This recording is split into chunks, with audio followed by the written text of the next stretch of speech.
Scott, let me just begin by asking. So yesterday, Stephen Harper was lauded and honored everywhere. Were you at any of that stuff yesterday?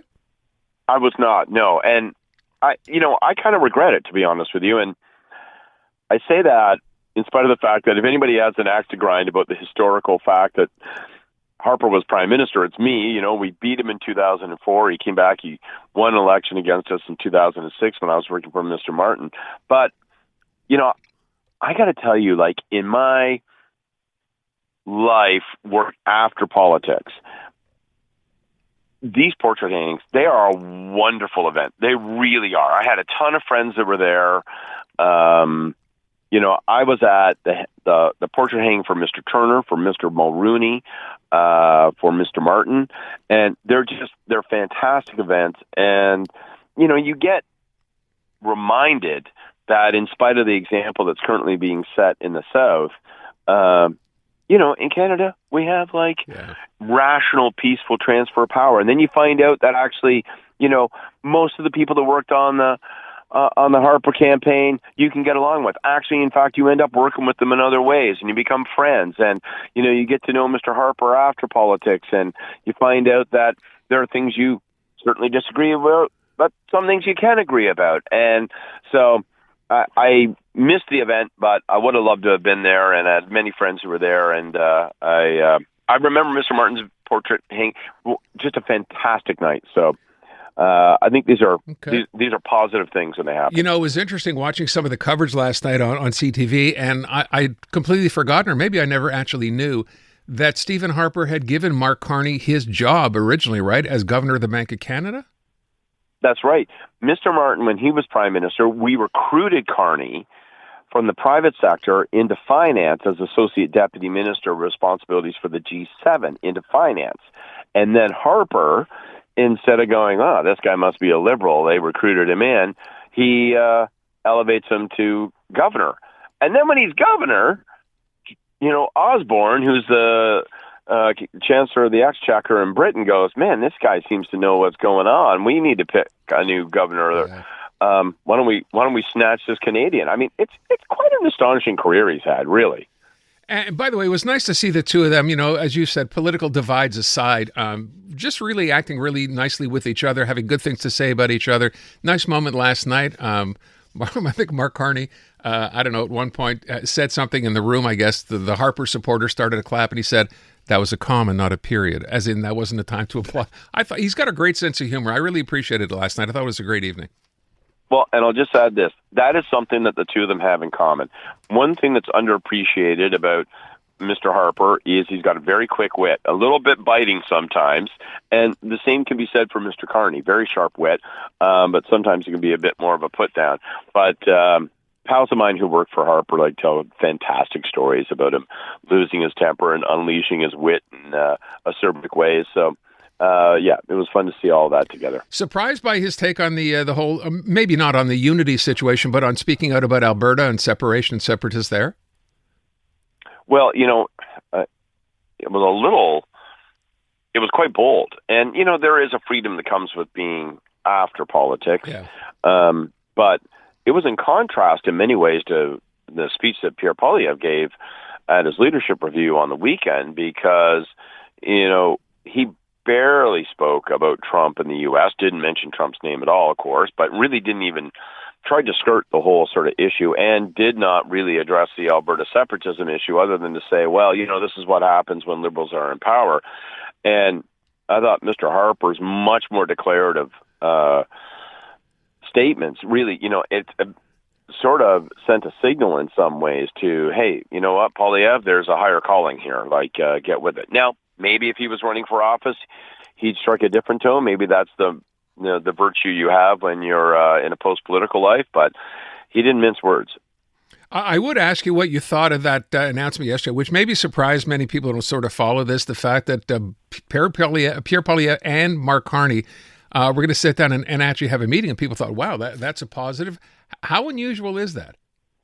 It's not that unusual, and it should happen from time to time. There's only one thing that was a little unusual, which created a bit of a buzz in media and folks on the Hill, because it hadn't been telegraphed that it was going to happen. So it felt like, ooh, maybe something's up. Like, maybe they have something specific they want to talk about.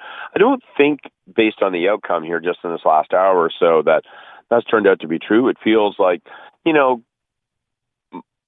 Poilievre stopped and said, listen, I told him that, we should find ways to work together, and, he needs to change these policies and so on and so forth. And Carney put out a picture of them together. But it felt like maybe it was just a status quo meeting. The photo, I think, is quite funny. They couldn't be further apart. Like, they literally couldn't be further apart. They're at opposite ends of Carney's desk, sort of flush on the corners.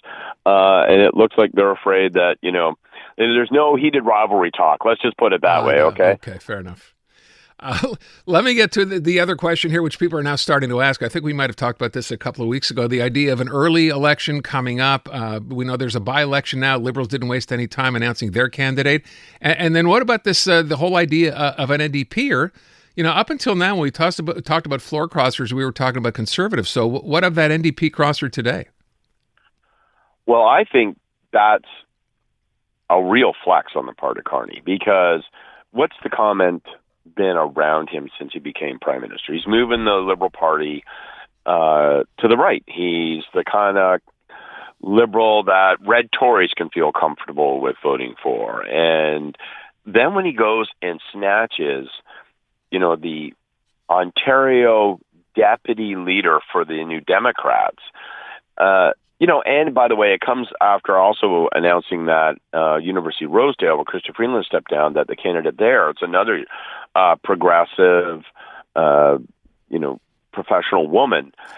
I think you see an effort, a deliberate effort on his part to say, I'm going to broaden this coalition in both directions. I'm going to push the Conservatives to the margins if I can get away with it. I'm going to push the NDP to the margins if I can get away with it. And it's particularly important that he keeps the NDP below 10%, because that's a big secret to Liberal success. But that's always been the name of the game. Like, if you're Brian Mulroney, you're building a centrist coalition for the progressive Conservatives in the 80s, or you're Paul Martin, you're Jean Chrétien, you're Mark Carney, you try to pick from every pond. You want the broadest voter coalition possible. Take up as much room in the center as you can. And so I thought it was a real flex on his part. Last thing I would just bring up now, I was mentioning earlier on, we were supposed to have Bernard Dranville on today. He promised to be on at 5:30. They canceled at the last minute. I was kind of having fun with the fact that he said about a week or so ago that, we need to have a dialogue with the English in Quebec, and then chose to cancel an interview on an English language radio station. But anyway, there's a number out just from a couple of days ago, a Leger poll showing that he is so far behind in this race. Christine Fréchette's at 59%. He's at 22%. And the question is to whether he just gives it up early. What do you think?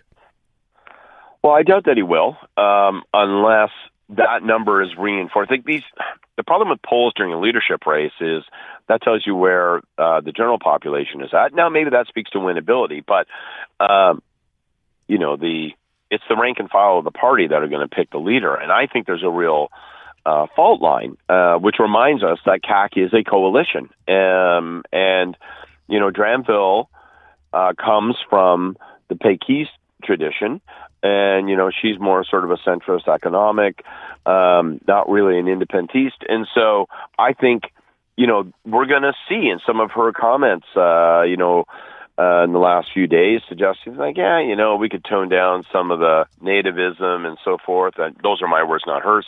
But, driving in that direction. And I just think that's going to be the fault line. Is the rank and file of that party going to decide, to beat a Péquiste, we need somebody who's from that ilk? Right. Or do they say we need a response to that, we need an alternative to that? Guess we'll have to wait and find out. It's just interesting that they did cancel today. Of course, probably more for me than anybody else. Scott, thank you so much. I appreciate the time. I'm Dylan Playfair. And I'm Tyler Smith. We're putting loneliness in the penalty box by talking to some of our favorite athletes about the importance of friendship. This is Bromance. Bromance is brought to you by Charm Diamond Centers, proudly Canadian-owned and operated. Charm has been part of your love stories and bromances for over 50 years. And you can find Bromance on the iHeartRadio network or wherever you get your podcasts.